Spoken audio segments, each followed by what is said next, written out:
I had to figure it out. This is my first time doing it from a schedule standpoint. But I'm here, y'all. I see I got I had somebody in the room and probably got tired of waiting. But I'm here. This your boy Bishop. Back 105 of shit that be on my mind. If you like what I be saying, hit that like button, hit that subscribe button. Tonight's topic is black leaders in black face. But I'm gonna go ahead and play this right quick.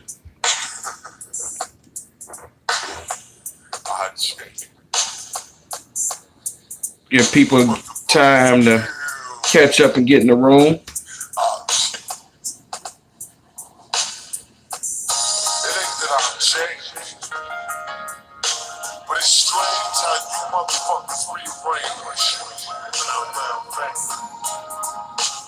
Point your finger at the bag. My mama used to tell me.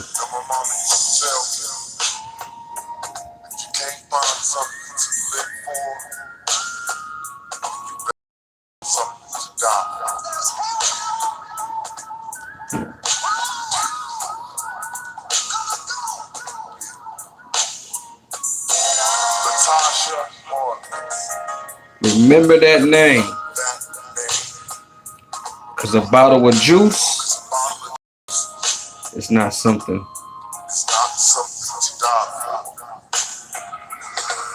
All right, I see I got one person in the room. I'll go ahead and get started. But that young lady that Pop just said in that song, Pop made that in 19... Hold on right quick. I'm trying to do something on my computer right quick. Gotta bring this down. But Pop made that song like in 92, 93.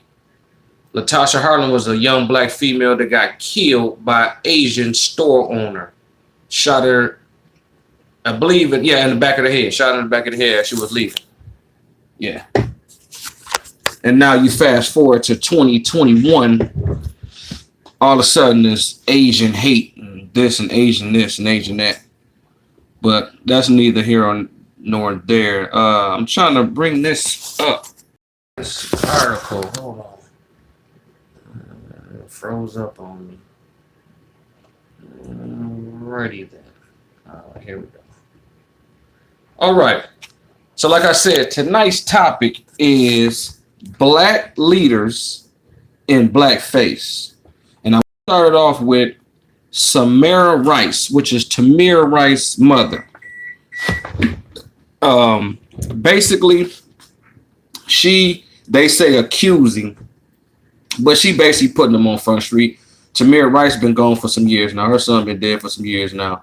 And basically, Black Lives Matter, Tamika Mallory, Benjamin Crump, all the people that you see that they, pull out, or the people that they start trouting out, has benefit off her son's death. So she, at this point, she tired. She keeping it a buck. So basically, we're going to go ahead and read some of this to y'all. It says, Samira Rice accused Mallory, Tamika Mallory, and the Black Lives Organization and prominent civil rights attorney of monetizing off the deaths of black people. The mother of Tamir Rice accused Tamika Mallory and other activists and lawyers in the broader movement for the Black Lives of monopolizing the fight for racial justice following a series of social media posts after Mallory's cameo in the 2021 Grammy Awards. So I didn't watch the Grammys, but I heard about it, saw little clips about it. But basically, Lil Baby, the rapper, did his performance. His song is dope, but I feel like these people, and when I say these people, you can kind of put together what I'm saying, man. These people, because you got people that are puppeteers, man. And a lot of black people would do anything for some money. They would do anything for clout. They would do anything to further their business, further their agenda. Because everybody, for the most part, has their own agenda. Now, I'm not saying Tamika Mallory, Benjamin Crump, none of them from all the way up to L Sharpton to the Reverend Jesse Jackson. I'm not saying they don't love people, but they compromise themselves when you see them. How can I say? I ain't gonna say go against us, but basically play the position that the puppeteers want them to play, if that makes sense to y'all.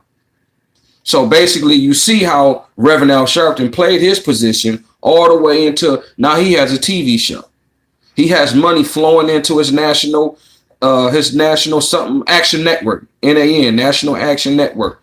He got money flowing into that. Same thing with Reverend Jesse Jackson. He rubbing shoulders with all the big CEOs of these Fortune 500 companies, and they sending money into the Rainbow Push Coalition, which is his thing and his personal stuff, and you know what I mean. So they compromise themselves, man. So I'm not saying they don't love black people, but they compromise themselves. So when you see Tamika Mallory, no disrespect to the sister, but the sister is lesbian. Black Lives Matter organization is built on 3 black lesbian women. They are the face of Black Lives Matter, which we know they not the ones who created Black Lives Matter. Or let me say it like this: they not the ones who are running Black Lives Matter. Black Lives Matter, the organization, last year brought in. They've been around since 2004? Not 4. Was it 14? 2014, around Michael Brown's death, the young man who was killed. So what?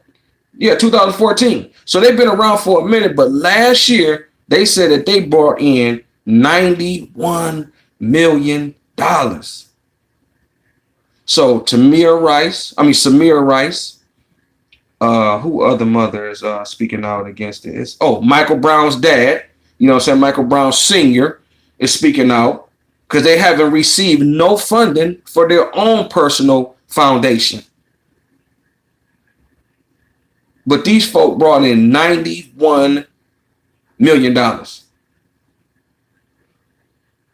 So going back to Tamika Mallory, going back to Benjamin Crump, these new so-called leaders, they are black leaders in blackface. They don't fully represent us. They have the black face, but they don't fully represent us. They represent their personal interests and the folk that's paying them. So we have to understand that. And I get it. We've been down for so long. We thinking when we see somebody who look like us winning, we think that's a win for us. We can't live life vicariously through other people, man. We can't. It's people who do that in their own personal families. Like I had a partner of mine who didn't really go that far in football, but he wanted his son to play football. So he was living vicariously trying to push his son to the heights where he didn't go. See? So that's kind of like what we doing on a larger scale. That's a microcosmic scale, but on the larger scale, that's what we're doing as black people. We thinking, oh, Oprah's winning, so we're winning. No, Oprah's winning, motherfucker. We not winning. You know what I mean? Yo, Jay-Z is winning. We winning. No, Jay-Z is winning. Yo, Beyonce is winning. No, Beyonce is winning. You get what I'm saying? Like, we got to get off that when we see black people reach to a higher level, that we somehow thinking we winning because they winning. We not winning. Black people as a whole is suffering. That's why I'm talking about Tamika Mallory and Benjamin Crump and others like them, because they benefit off the deaths of black people. Our deaths are so profitable. A lot of people make money off us, man. That's why I'm telling y'all, Black Lives Matter. You can Google this. Black Lives Matter brought in $91 million, man. What is they doing for the community? They're not even doing nothing for the people they claiming that they got love for. They feel they pain.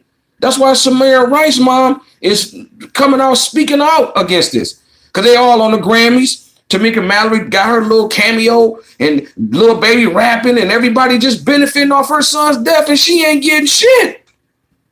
But she supposed to just keep quiet and act like nothing. What's going on? What's that? Cocoa Sweets? What's going on? Thank you for tuning in, man. But like I said, what is she supposed to do? Sit back and just let them profit off her son's death? Same thing with Michael Brown's dad. He like, nah, Y'all gotta cash me out. He asked for 20 million. Rightfully so. He ain't asked for 20 million personally for himself. He just asking like, hey, I need some cheese for my foundation to stop what I consider the genocide of young black men being killed by the police. So at the end of the day, we gotta think, we gotta use our critical thinking skills, which we all got them, man. We just don't. A lot of people just don't want to use them. You know what I mean? Using critical thinking. I always loved the critical thinking.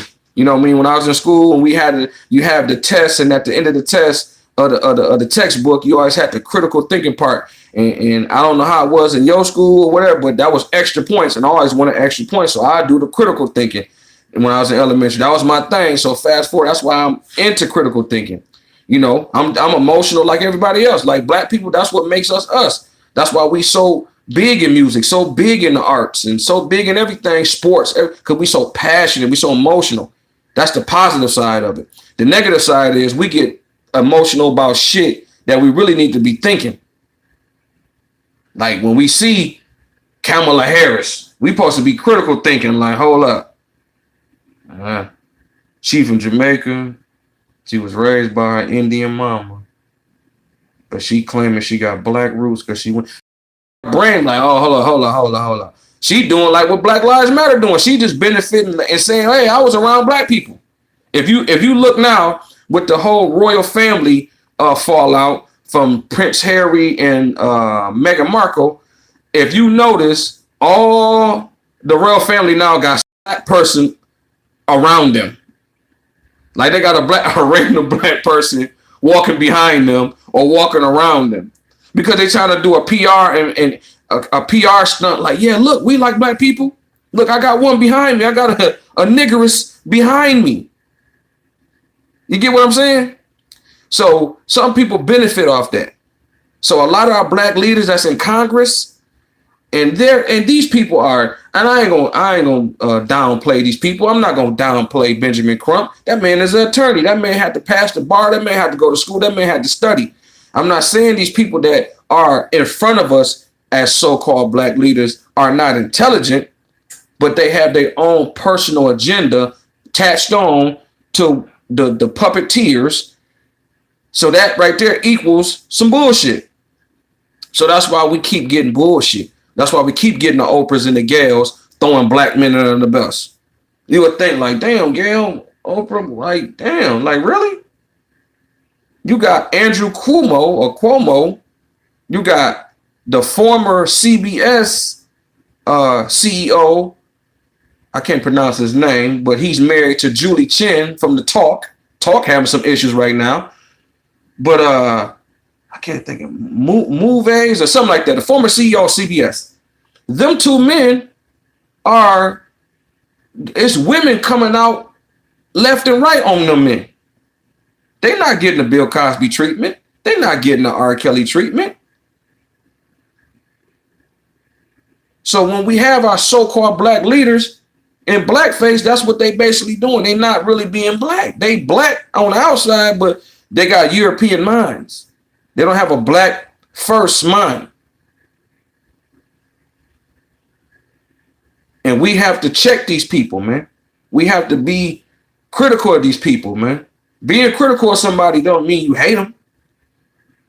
See, that's another thing. That's why emotions kind of work against us. Because we think, oh, man, you ain't vote for Biden, you a Trump supporter.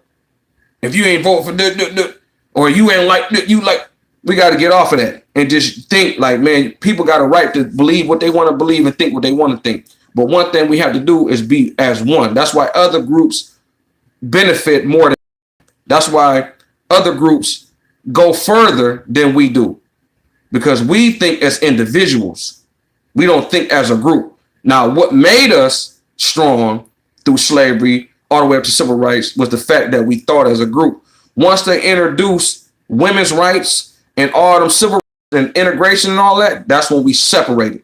We was like, oh shit, I ain't gotta be around niggas no more. I can go live with the white folk. I can go work with the white folk. Women, oh yeah, white women power, black men is da. They separated us. So at the end of the day, we have to see that for what it is. Because when I listen to my grandma, God bless her soul, when I sit and listen to my grandma, my auntie came to Michigan first. And that was like in 1960 something. All I know is my grandma came up here with my mom, the younger ones, my mom, my other uncle, you know what I'm saying, all the younger ones. She came up here in 66 and lived with my auntie.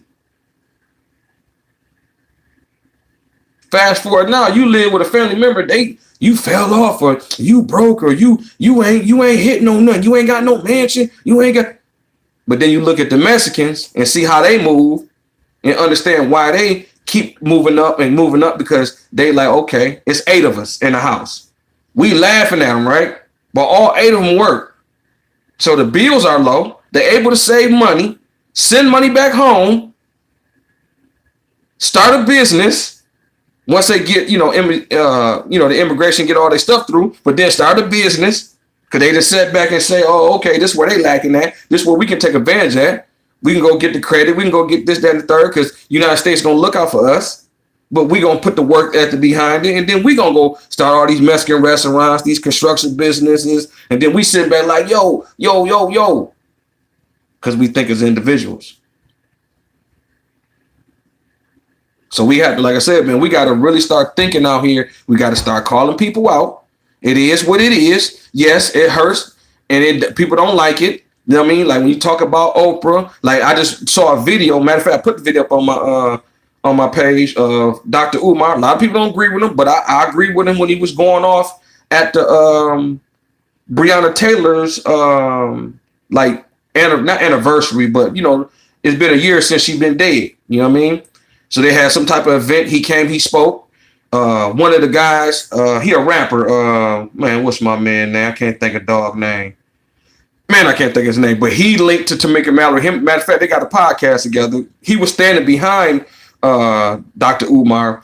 Some Arab chick in the video kept whispering to him because, he kind of big. Dr. Umar kind of big. So he got, like she trying to like run interference like, hey. And because she got the little wipe in her hand, you can see in the video, she got the little wipe in her hand. So she trying to rush him off the mic when he started talking about Kamala Harris and Joe Biden. See, now if he didn't talk about Trump, they would have let him talk all night.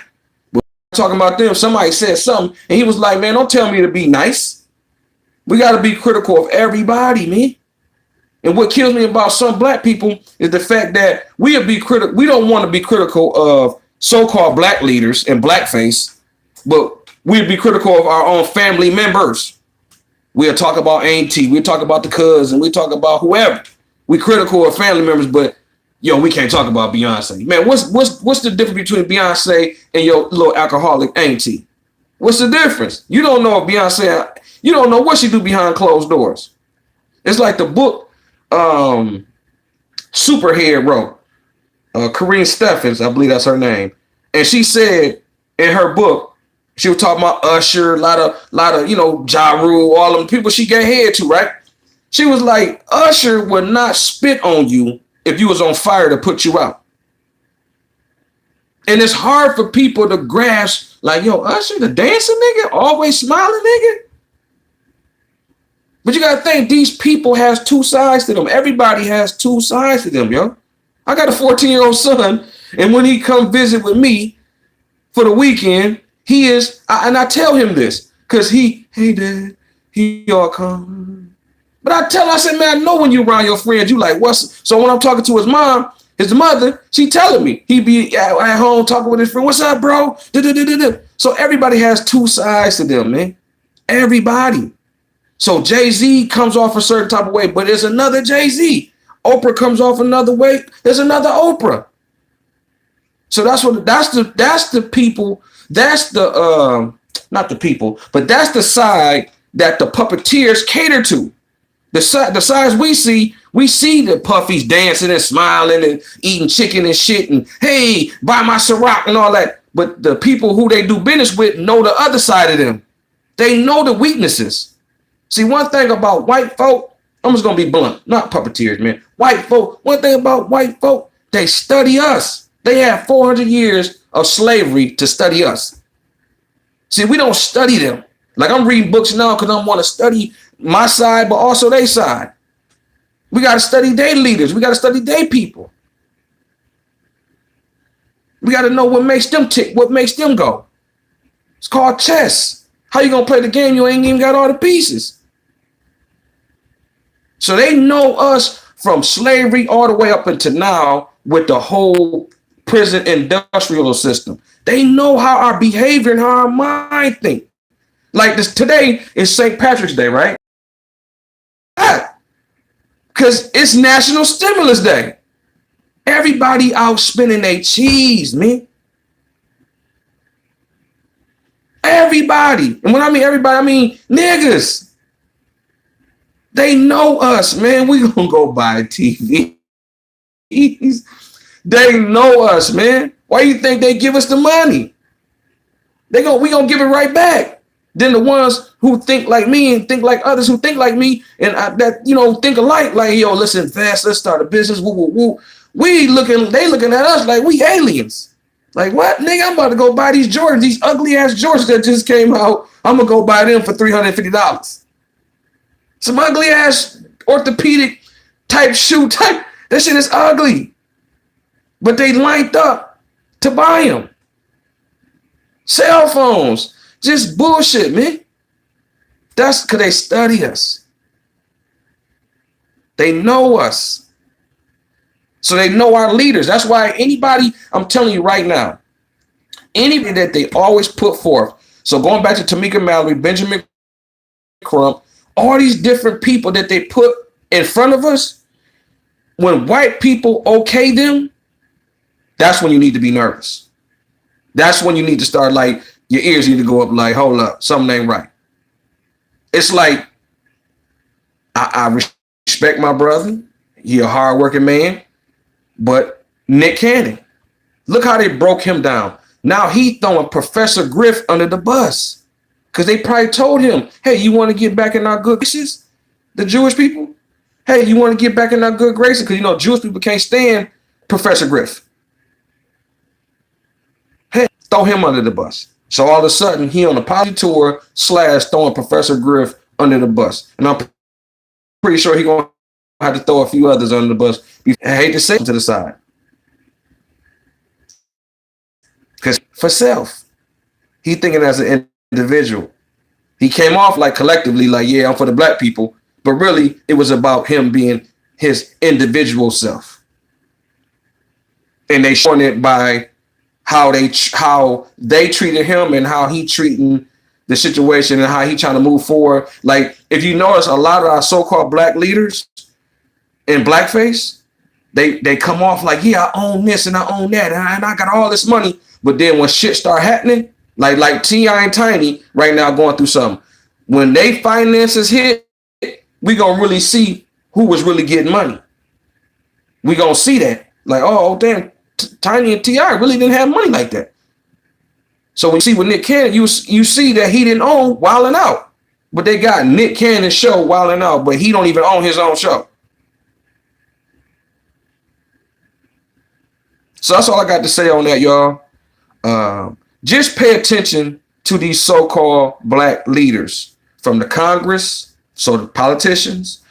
They even got a commercial that I keep seeing. I don't know if y'all see it. I'm here in Michigan, where they got clergy, respected clergy, from rabbis to Gandhi type people, Christian leaders, the whole nine, saying get a COVID vaccine shot.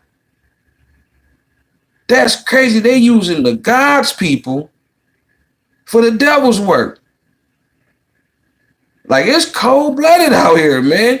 So you got to use your brain, or like Big Cujo say from the Goody Mob, you got to use that tool between your two shoulders.